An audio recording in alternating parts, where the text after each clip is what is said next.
Hi there! Welcome back to Writers World Radio, episode 51. I shall be your corresponding host, Matthew Graken. So today we got some breaking news.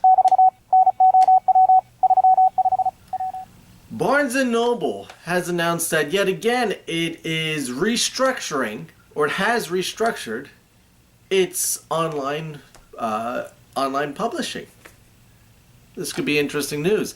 Is it a game changer? Is this something that you should be flocking to with your manuscripts? That's up to you. But it does offer some interesting ideas. It's print on demand, so you don't have to put any upfront money towards it, really. But think of the distribution. Well, you got your ebooks.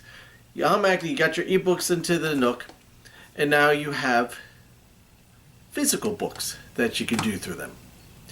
Apparently this is something that they started about 2 years ago that they didn't really talk up too much. Or if they had, I unfortunately I can't admit to actually hearing of it. So what are the benefits of using the now new, not Nook Press, but Barnes & Noble Press?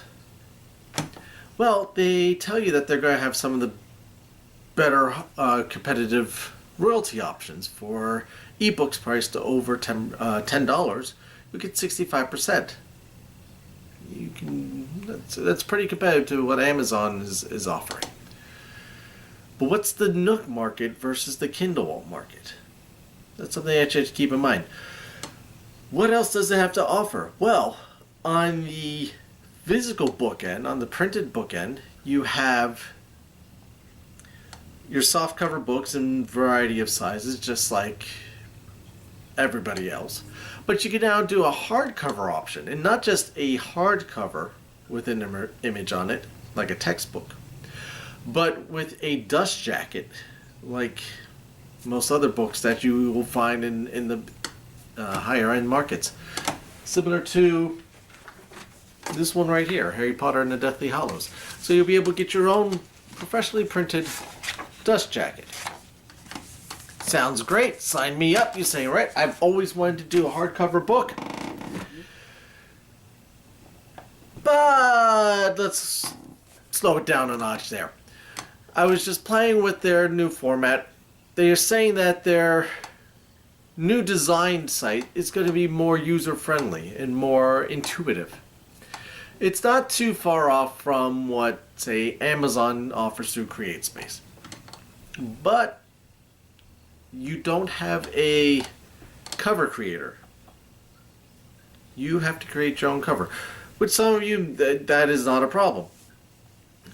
But for others of us, you like having the idea of having the additional aid of being able to have the program create the cover for you, or help you design the layout and fit everything nicely onto the cover. And then you put your own image in, or a stock image. This is soup to nuts. Here you go. We'll print it for you. You format everything else. You're formatting the book. You're formatting your pages. You are formatting the cover. When all is said and done, though, let's get down to the nickel and dimes of it. For instance, an 8.5 by 5.5 hardcover with dust jacket book. Anywhere about 251 pages to 300 pages, glossy finish, and cream paper, black and white, will run you about a little over $11. It's not too bad. Not too bad, considering that's a hardcover book. If you were to do a apples to apples comparison, a softcover book, so a paperback book, same range, 251 to 300 pages. With the cream paper glossy cover, that will run you closer to $5.05, approximately, depending on how many pages are actually in the book. So how does that compare to what you're doing now? That's what you have to figure out. Here's the other thing to consider.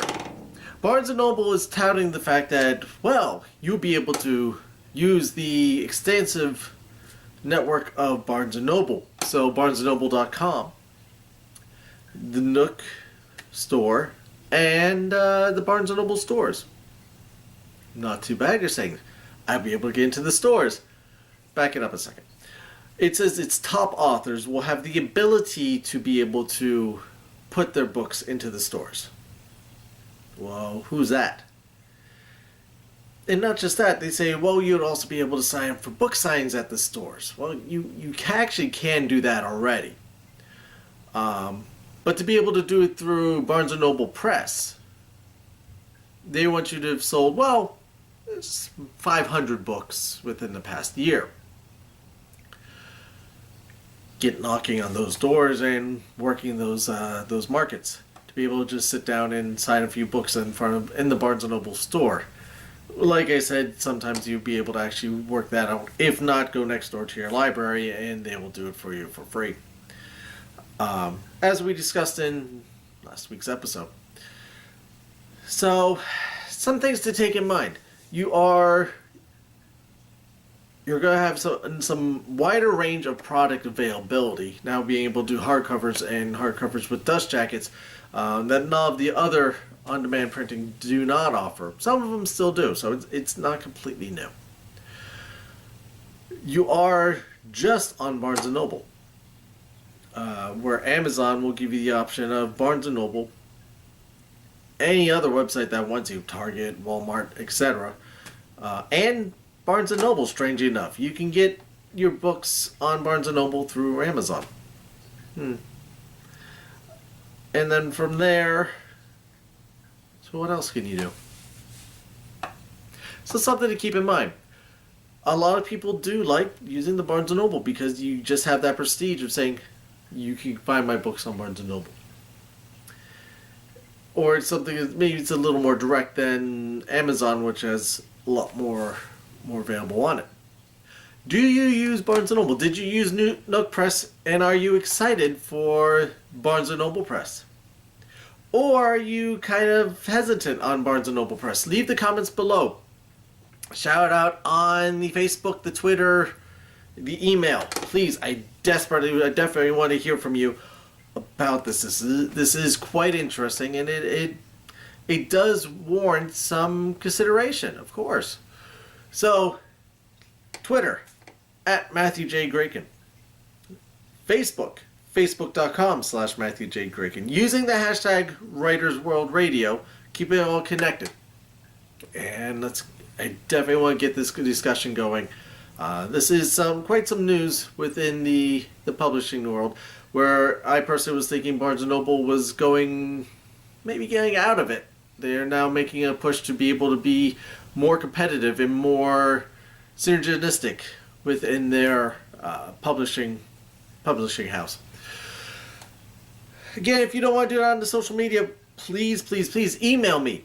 WritersWorldRadio@yahoo.com is always available to you, day or night. Send me an email. I will get back to you.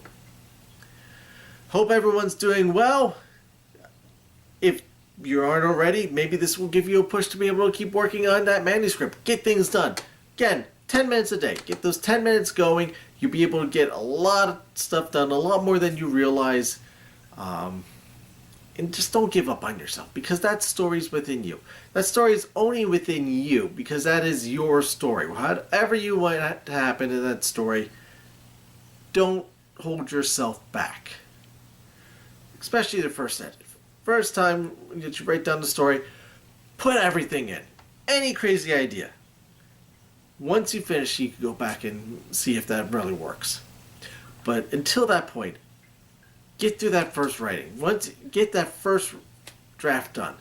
And that will be the biggest step towards getting your story published. Hope everyone's doing well out there. I hope the month of January has been good to you. It's been kind of crazy on my end. And again, please let me hear what's going on. And if you need help, again, you have my contact information. I'm always willing to help you out. But until next time, I'll see you next time.